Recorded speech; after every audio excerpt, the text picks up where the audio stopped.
الرحمن الرحیم نحمده ونصلی علی رسوله الکریم اما بعد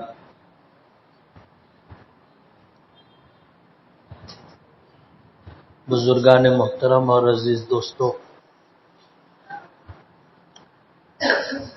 اللہ کے نبی صلی اللہ علیہ وسلم کا ارشاد مبارک ہے، القیس من دان نفسہ وعمل لما بعد الموت، کہ سمجھدار شخص وہ ہے جو اپنی حیثیت کو جانے، پہچانے اور یاد رکھے اور مرنے کے بعد والی زندگی کے لیے عمل کرتا رہے۔ ہم میں سے ہر شخص کو اس بات کا یقین ہے کہ مرنا ہے، موت برحق ہے۔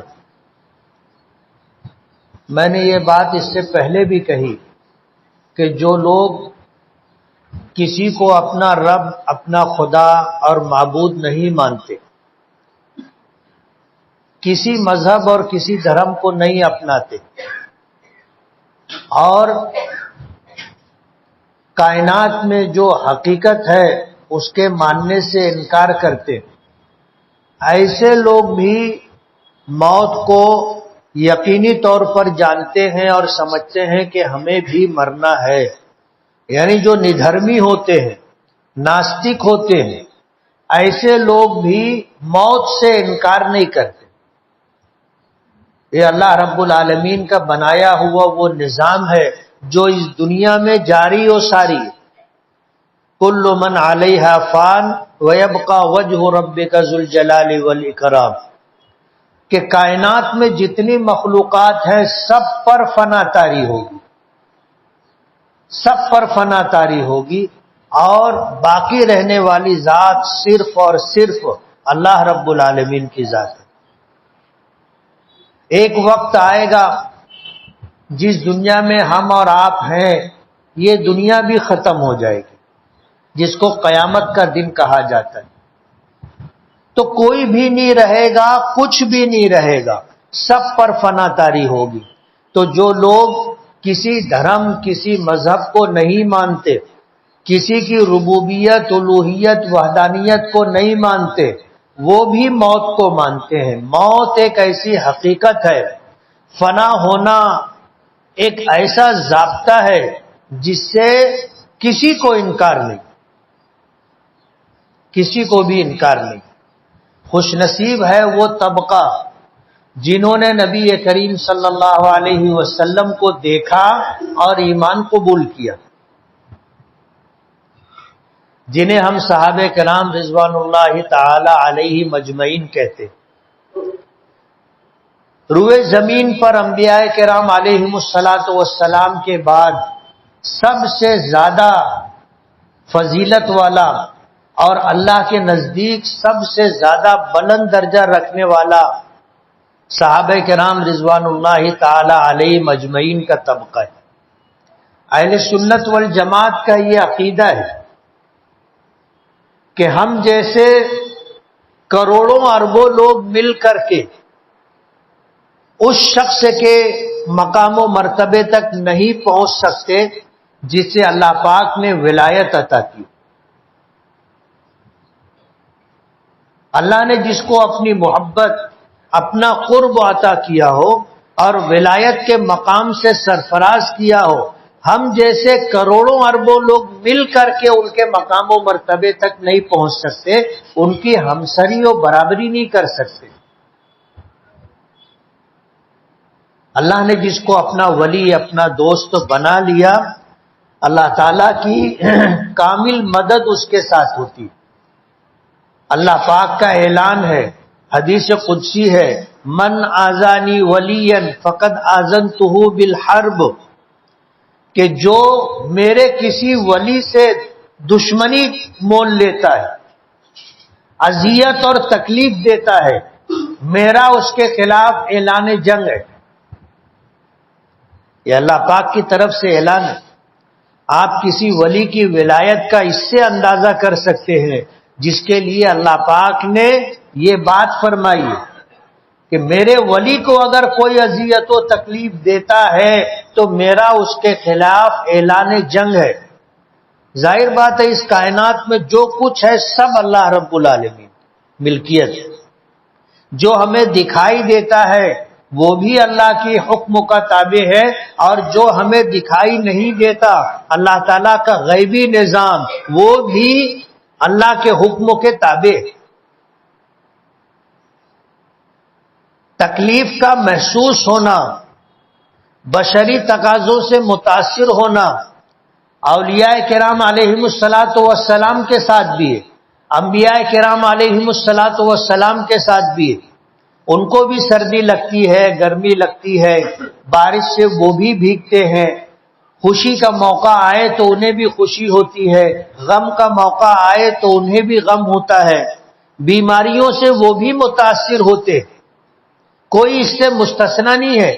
کائنات کا یہ نظام ہے، کائنات کا یہ نظام ہے۔ نبی کریم صلی اللہ علیہ وسلم ایک مرتبہ اپنے دولت کدے پر تشریف لائے، اپنے حجرے میں گئے، حضرت عائشہ رضی اللہ تعالی عنہا کو دیکھا سر پر کپڑا باندھے ہوئی، پوچھا کہ عائشہ کیا ہوا؟ کہنے لگی واہ راسا، مجھے سر میں بہت درد ہے۔ حضور پاک صلی اللہ علیہ وسلم نے فرمایا انا واراسا، کہ مجھے بھی سر میں درد ہے۔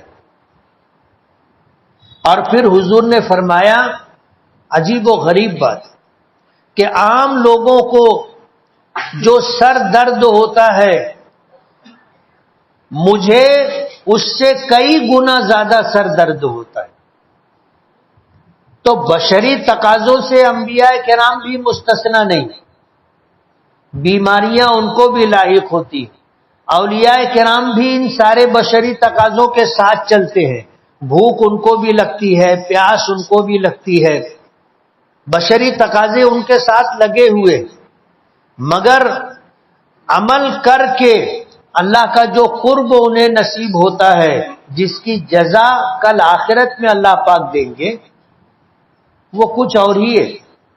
ہم جیسے لوگ ان کی ہمسری و برابری نہیں کر سکتے، اور یہ دنیا بھر کے اولیاء کرام مل کر کے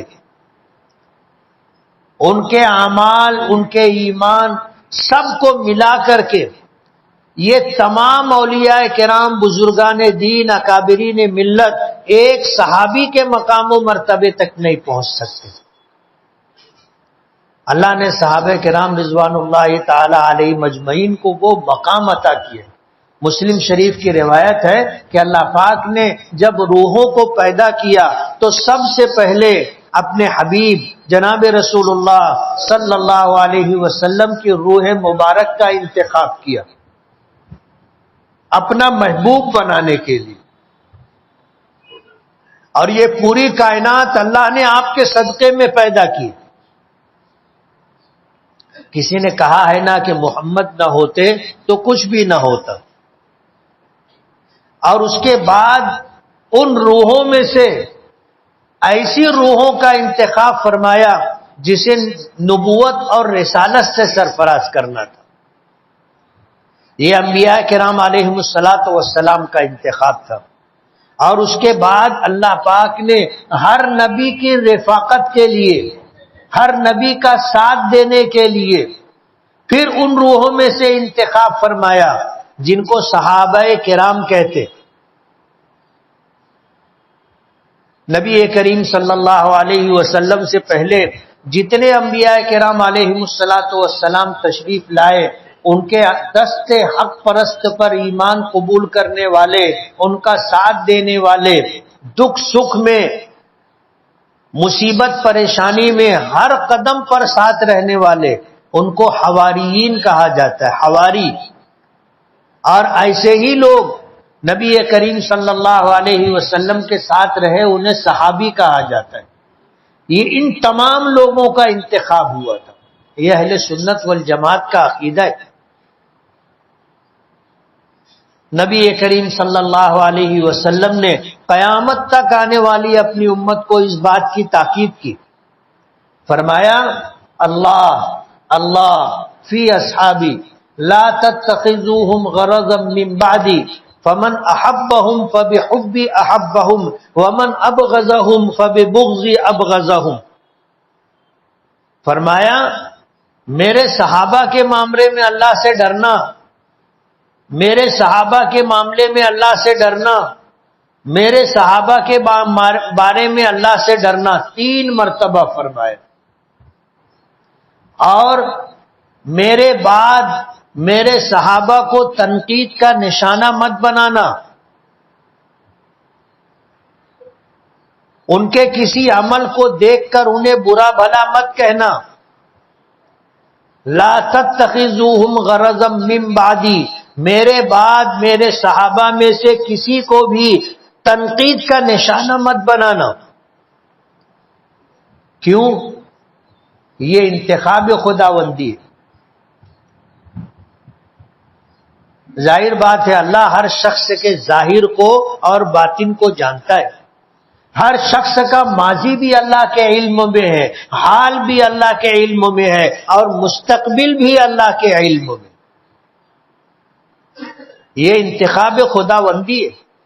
جس طرح اللہ نے اپنے محبوب کی روح کو منتخب کیا، اور جس طرح سے انبیاء کرام اور ان کے بعد صحابہ کرام کی روحوں کا انتخاب عمل میں آیا، یہ اللہ پاک کا انتخاب ہے، اور اللہ ان کے بارے میں جانتا ہے کہ ان کا خاتمہ کیسے ہوگا۔ یہ اللہ کے محبوب لوگ ہیں، اللہ کے منتخب کردہ بندے ہیں، اللہ نے ان کو اپنے نبیوں کا ساتھ دینے کے لیے، رفاقت کے لیے چنا ہے۔ میرے بعد ان کو اپنی تنقید کا نشانہ مت بنانا۔ اور بہت عجیب و غریب بات یہ کہی، فمن احبہم فبحبی احبہم، ان سے وہی محبت کرے گا جس کو مجھ سے محبت ہوگی، اور ان سے وہی دشمنی رکھے گا جس کو مجھ سے دشمنی ہوگی۔ یہ ایک پیمانہ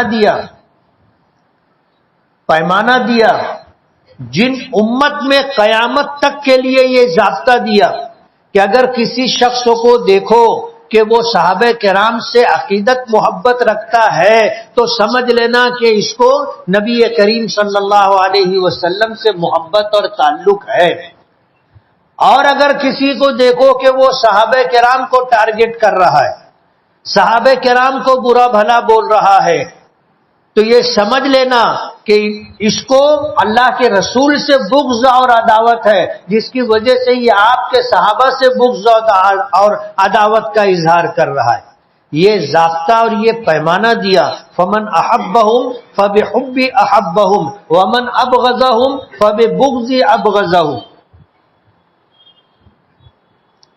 صحابہ کرام کے بارے میں ایسی باتیں آپ کے علم میں آ سکتی ہیں جن کو دیکھ کر آپ یہ کہیں کہ یہ برابر نہیں۔ تاریخ میں اس طرح کی چیزیں ملتی ہیں۔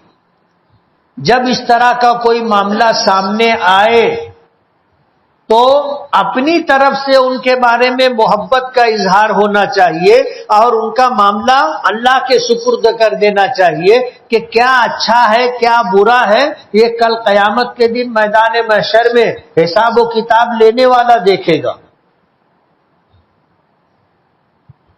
ظاہر بات ہے آج اگر ہم ان کو برا بھلا بولیں یا سمجھیں تو اس سے ان کے مقام و مرتبے میں کوئی فرق نہیں پڑتا، اور اللہ نے ہم کو جج اور حاکم اور قاضی بنا کر کے نہیں بھیجا ہے کہ ہم سب کے بارے میں فیصلہ کرتے رہے۔ ہر ایک کا عمل اس کے ساتھ، مرے گا قبروں میں جائے گا، اس کے عمل کے حساب سے وہاں سے اس کے ساتھ برتاؤ اور سلوک شروع ہو جائے گا، اس سے ہمارا کوئی لینا دینا نہیں۔ میرے عمل کا میں ذمہ دار، اپنے ہر عمل کی جواب دہی مجھے کرنی ہے۔ میرے ساتھ میری قبر میں نہ ماں باپ آئیں گے، نہ بھائی بہن آئیں گے، نہ دوست احباب آئیں گے، کوئی نہیں آئے گا۔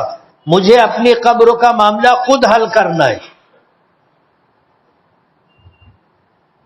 اس لیے دوسروں کے بارے میں فکر کرنے سے بہتر یہ ہے کہ آدمی اپنے بارے میں فکر کرے، اپنے بارے میں سوچے کہ میرا کیا ہوگا، میرا کیا ہوگا۔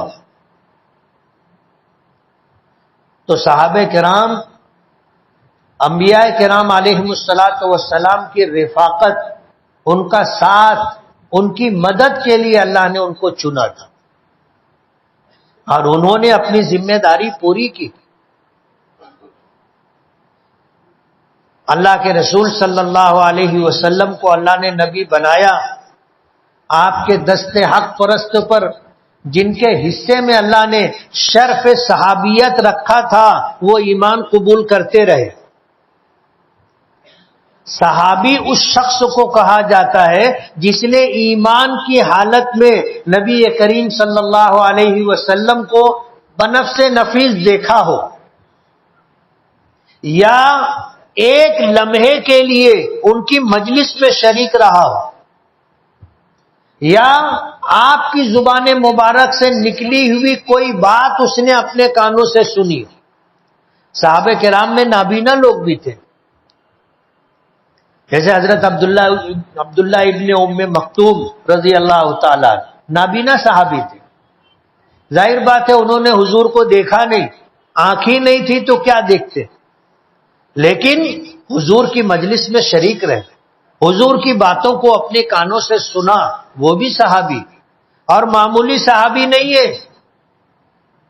یہ وہ صحابی ہیں عبداللہ ابن ام مکتوم، جب حضور جہاد میں جاتے تھے اور ایسا کوئی شخص جو آپ کے نزدیک معتمد، معتبر اور منتظم ہو، ایسا کوئی پیچھے نہیں رہتا تھا، تو عبداللہ ابن ام مکتوم کو اپنی جگہ ذمہ داری دے کر کے جاتے تھے کہ مدینے کے گورنر تم ہو، انتظام و انصرام تمہیں دیکھنا ہے، اور یہ معمولی بات نہیں ہے۔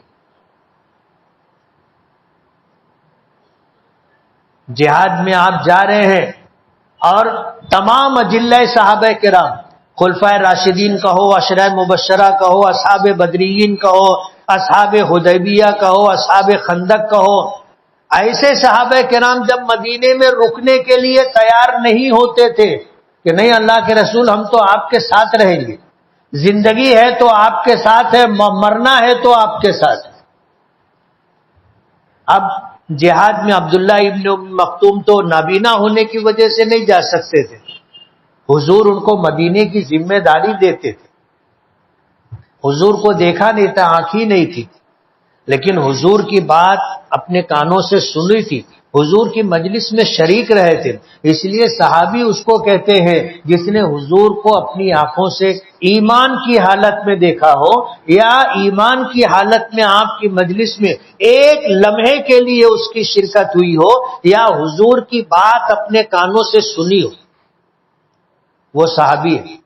حضرت اویس قرنی رضی اللہ تعالیٰ، حضرت اویس قرنی رضی اللہ تعالیٰ حضور کے زمانے میں تھے، ایمان بھی قبول کر لیا تھا، صاحب ایمان تھے، مسلمان تھے، لیکن بوڑھی والدہ اور اس کی بیماری کی وجہ سے اپنے قبیلے سے چل کر مدینہ نہیں آ سکے، اور پوری زندگی میں کبھی کوئی ایسا موقع نہیں ملا کہ حضور کا ساتھ مل جائے، حضور کی مجلس میں شرکت ہو جائے، حضور کو اپنی آنکھوں سے دیکھ لے، حضور کی کوئی بات سن لے، ایسا موقع نہیں آیا۔ حضور سے بے پناہ محبت تھی۔ تاریخ میں آتا ہے کہ جب غزوہ احد کا معرکہ پیش آیا اور حضور کے دندان مبارک شہید ہوئے، کسی کافر نے پتھر چلایا جو آپ کے چہرے پر آ کر لگا تو آپ کے دندان مبارک دانت ٹوٹ گئے۔ حضرت اویس قرنی رضی اللہ تعالی عنہ کو جب معلوم ہوا تو انہوں نے اپنے دانت خود توڑ لیے کہ جب میرے آقا کے دانت ٹوٹ گئے تو میں دانت رکھ کے کیا کروں گا، لیکن وہ صحابی نہیں ہے، صحابی نہیں، وہ تابعی ہے۔ انہوں نے حضور کو نہیں دیکھا تھا، صحابہ کرام کو دیکھا تھا، اور حضور کو جو دیکھے وہ صحابی، اور جو صحابہ کو دیکھے وہ تابعی۔ حضور نے ایک موقع پہ فرمایا تھا کہ کبھی اگر اویس سے ملاقات ہو تو اپنے لیے مغفرت کی دعا کروانا، اور یہ بات کہی کس کو تھی؟ حضرت عمر کو اور حضرت علی کو، کہ اویس کرنی سے ملاقات ہوگی تو تم اس سے ملاقات کرنا اور اپنی مغفرت کی دعا کروانا۔ آپ اندازہ کرو کیا مقام ہوگا ان کا۔ حضرت عمر رضی اللہ تعالی عنہ کا زمانے خلافت تھا، حج میں پہنچے تھے اور مینا کے میدان میں قیام تھا۔ حضرت عمر رضی اللہ تعالی عنہ نے حضرت علی کو ساتھ لیا اور تلاش کرنا شروع کیا کہ فلاں قبیلے کے لوگ آئے ہیں۔ کہا کہ آئے، بولے سب کو بلا لو۔ تو اس قبیلے کے تمام لوگوں کو بلایا، پھر پوچھا کہ تم میں فلاں شاخ سے کون تعلق رکھتا ہے؟ وہ کھڑے رہے، باقی سب بیٹھ گئے۔ لوگوں نے اسی طرح کیا۔ پھر پوچھا کہ تم میں ایک شاخ ہے جس کو قرن کہا جاتا ہے، ان میں اس سے جو تعلق رکھتے ہیں وہ کھڑے رہے، باقی سب بیٹھ جائے۔ اب جو لوگ کھڑے تھے یہ اس خاندان سے تھے، اس بستی سے تھے جس سے اویس کرنی کا تعلق تھا۔ تو حضرت عمر نے پوچھا کہ تم میں اویس کون ہے؟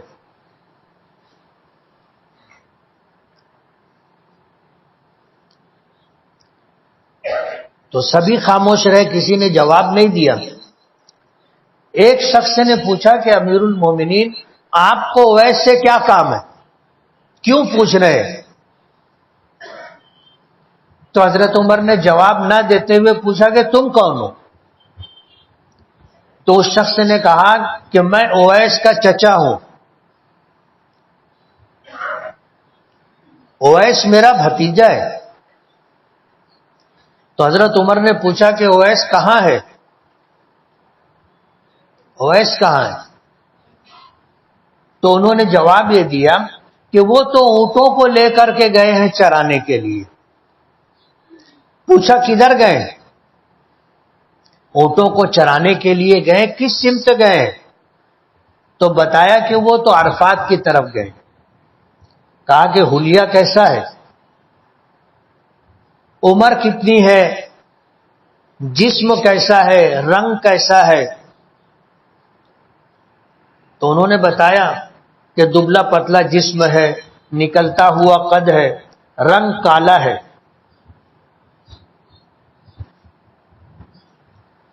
حضرت عمر فاروق رضی اللہ تعالی عنہ حضرت علی کو لے کر کے نکلے تلاش کرنے کے لیے۔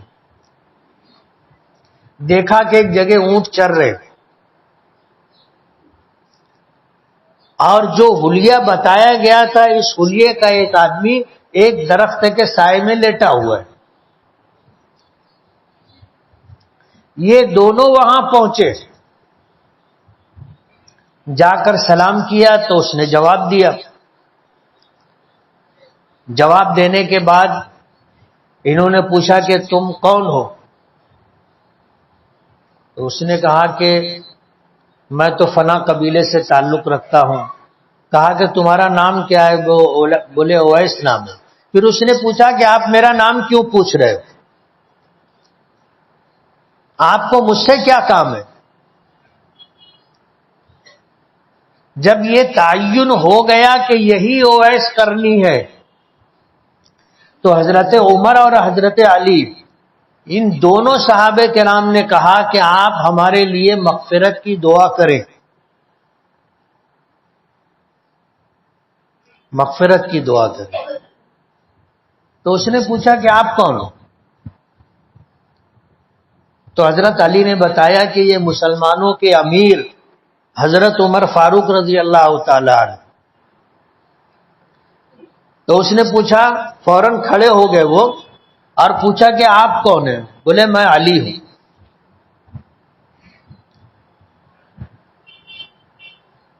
اویس کرنی رونے لگے۔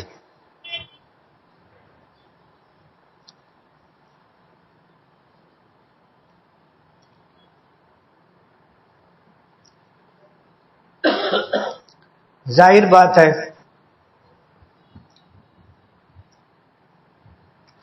جن کا نام سنتے تھے اور جن کی عقیدت اور محبت دل کی گہرائیوں میں رہی ہو، اور پھر ملاقات ہو اور اس طرح ہو، اور پھر وہ یہ کہیں کہ تم ہمارے لیے مغفرت کی دعا کرو، آدمی کی کیفیت کیا ہوگی؟ رونے لگے اور کہا کہ میں نہیں، آپ میرے لیے مغفرت کی دعا کریں۔ تو حضرت عمر فاروق رضی اللہ تعالی عنہ نے بتایا کہ حضور پاک صلی اللہ علیہ وسلم نے ہم سے تذکرہ کیا تھا تمہارا، اور یہ کہا تھا کہ جب کبھی اویس سے ملاقات ہوگی تو اپنے لیے مغفرت کی دعا کروانا۔ ایسا مقام تھا حضرت اویس کرنی رضی اللہ تعالی عنہ کا، لیکن صحابی نہیں تھے۔ اپنی زندگی میں حضور سے ملاقات نہیں ہوئی، حضور کو دیکھا نہیں، حضور کی مجلس میں شریک نہیں رہے، حضور کی باتوں کو براہ راست اپنے کانوں سے نہیں سنا، صحابیت کا مقام نہیں ملا،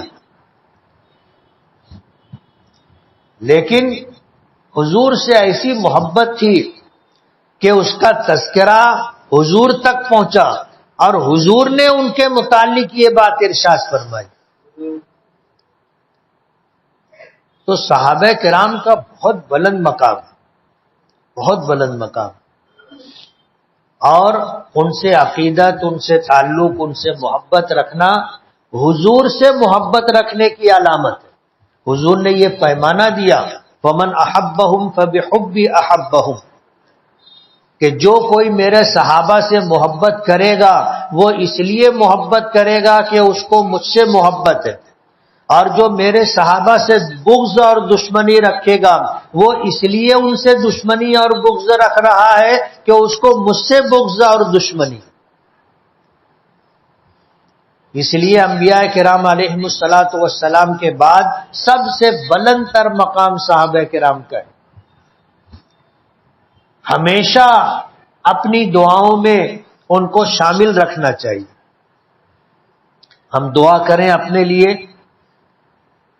تو حضرات صحابہ کرام ہیں، تابعین ہیں، تبع تابعین ہیں، بزرگان دین ہیں، اولیاء کرام ہیں، ان کے لیے بھی دعا کرنا چاہیے، اور اس لیے دعا کرنا چاہیے کہ یہ اللہ کے محبوب ہیں۔ ایک مرتبہ حضور نے دسترخوان سجایا، اب جیسا دسترخوان رہا ہوگا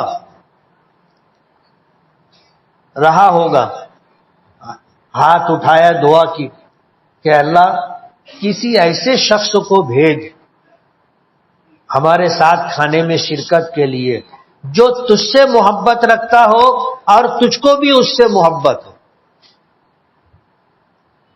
ابھی یہ دعا کی، چہرے پر ہاتھ پھیرا، حضرت سعد بن ابی وقاص رضی اللہ تعالی عنہ،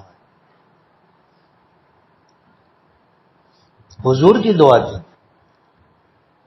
رشتے میں حضور کے ماموں ہوتے تھے، اسلام قبول کرنے والوں میں 7ویں شخص تھے حضرت سعد بن ابی وقاص۔ سعد نام تھا، ابو اسحاق کنیت تھی، اور قبیلہ بنو زہرہ سے تعلق تھا۔ رشتے میں حضور کے ماموں ہوتے تھے، اور حضور بھی بار بار ان کے بارے میں کہتے تھے اپنے رشتے کا اظہار کہ یہ میرے ماموں ہیں۔ اور ایک موقع پہ تو عجیب بات کہی کہ یہ میرے ماموں ہیں، ایسا کسی کا ماموں ہو تو لاؤ۔ حضور نے یہ بات ارشاد فرمائی، اور ایک موقع پر حضور نے فرمایا کہ اللہ سعد جو دعا کرے اسے تو قبول فرما لے، سعد جو دعا کرے اسے تو قبول فرما لے۔ اس لیے صحابہ کرام جن کے نام ہمیں معلوم ہے اور جن کے نام ہمیں معلوم نہیں ہے، ان تمام لوگوں کو اپنی دعاؤں میں شامل رکھنا چاہیے اور دعا کا معمول بنانا چاہیے۔ دعا مومن کا ہتھیار ہے۔ کیا ہے؟ بولو نا۔ دعا مومن کا ہتھیار ہے، اور وجہ اس کی یہ ہے کہ دنیا کے سارے ہتھیار دعا کے سامنے فیل ہیں۔